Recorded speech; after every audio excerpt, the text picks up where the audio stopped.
Hello everyone and welcome to Shiksha Mantram. बाल महाभारत कथा में आज हम पढ़ेंगे विदुर के बारे में। विदुर का अर्थ होता है कुशल, बुद्धिमान अथवा मनीषी।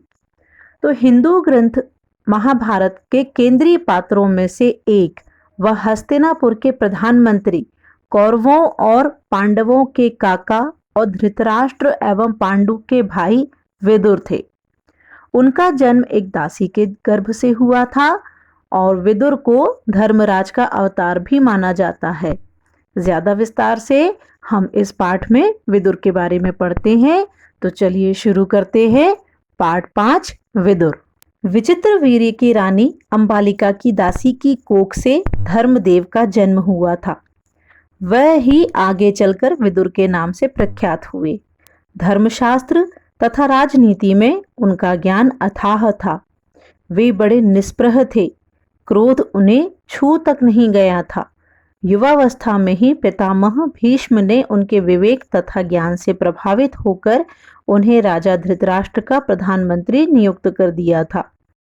जिस समय धृतराष्ट्र ने दुर्योधन को जुआ खेलने की अनुमति दी, विदुर ने धृतराष्ट्र से बहुत आग्रहपूर्वक निवेदन किया, राजन, मुझे आपका यह काम ठीक नहीं जचता।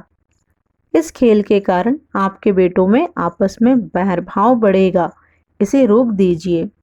धृतराष्ट्र विदुर की बात से प्रभावित हुए और अपने बेटे दुर्योधन को अकेले में बुलाकर उसे इस कुचाल से रोकने का प्रयत्न किया। बड़े प्रेम के साथ वह बोले, गांधारी के लाल, विदुर बड़ा बुद्धिमान है और हमेशा हमारा भला चाहता आया है। उसका कहा मानने में ही हमारी भलाई है। वत्स, जुआ खेलने का विचार छोड़ दो। विदुर कहता है कि उससे विरोध बहुत बढ़ेगा और वह राज्य के नाश का कारण हो जाएगा। छोड़ दो इस विचार को। धृतराष्ट्र ने अपने बेटे को सही रास्ते पर लाने का प्रयत्न किया, किंतु दुर्योधन न माना। वृद्ध धृतराष्ट्र अपने बेटे से बहुत स्नेह करते थे। अपनी इस कमजोरी के कारण उसका अनुरोध वह टाल न सके और युधिष्ठिर को जुआ खेलने का न्योता भेजना ही पड़ा। धृतराष्ट्र पर बस न चला तो विदुर युधिष्ठिर के पास गए। उनको जुआ खेलने को जाने से रोकने का प्रयत्न किया। युधिष्ठिर ने विदुर की सब बातें ध्यानपूर्वक सुनी और बड़े आदर के साथ बोले, चाचा जी, मैं यह सब मानता हूं, पर जब काका धृतराष्ट्र बुलाएं तो मैं कैसे इनकार करूं। युद्ध या खेल के लिए बुलाए जाने पर न जाना क्षत्रिय का धर्म तो नहीं है। यह कहकर युधिष्ठिर क्षत्रिय कुल की मर्यादा रखने के लिए जुआ खेलने गए। तो बच्चों, इस पाठ में विदुर की भूमिका को स्पष्ट किया गया है कि किस तरह से विदुर केवल हस्तिनापुर राज्य का हित चाहते थे। वे नहीं चाहते थे कि भाइयों में बैर बढ़े और उनमें हमेशा स्नेह बना रहे, ऐसा उनका प्रयास रहता था। उन्होंने युद्ध की संभावनाओं को रोकने का बहुत अधिक प्रयत्न किया, लेकिन जो होना होता है तो वह होता है। वे युद्ध को नहीं रोक पाए, लेकिन उन्होंने अपनी कोशिश पूरी की थी कि ये युद्ध ना हो पाए। चलिए अब हम इस पाठ में आए कुछ महत्वपूर्ण बिंदुओं पर विचार कर लेते हैं, कुछ छोटे छोटे प्रश्नोत्तर के माध्यम से। पाठ ज्यादा बड़ा नहीं है, पर आगे हम इसे विस्तार से और अधिक पढ़ेंगे। प्रश्न 1 देखते हैं। भीष्म ने विदुर को किस पद पर नियुक्त किया था और क्यों? इसका उत्तर है, भीष्म ने विदुर को धृतराष्ट्र का प्रधानमंत्री नियुक्त किया था क्योंकि वे विदुर के विवेक और ज्ञान से काफी प्रभावित थे। प्रश्न 2, जब धृतराष्ट्र ने दुर्योधन को जुआ खेलने की अनुमति दे दी तब विदुर ने उन्हें क्या समझाया?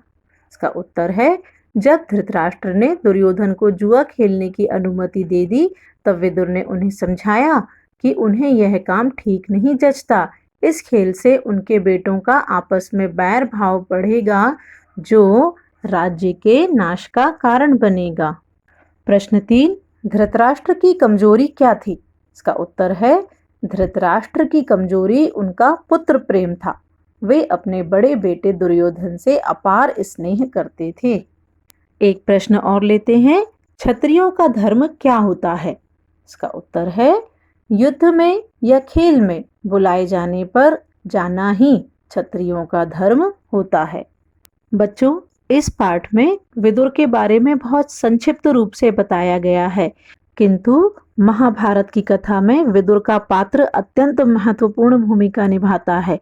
इसके बारे में हम आगे आने वाले पाठों में और अधिक विस्तार से जान पाएंगे।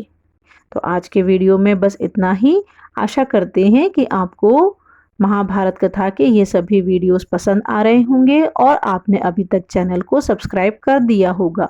यदि आप इस चैनल पर पहली बार आए हैं तो इसे सब्सक्राइब ज़रूर करें और यदि यह वीडियो पसंद आया है तो इसे लाइक शेयर भी करें। मिलते हैं नए वीडियो में नए पाठ के साथ। तब तक के लिए बाय बाय।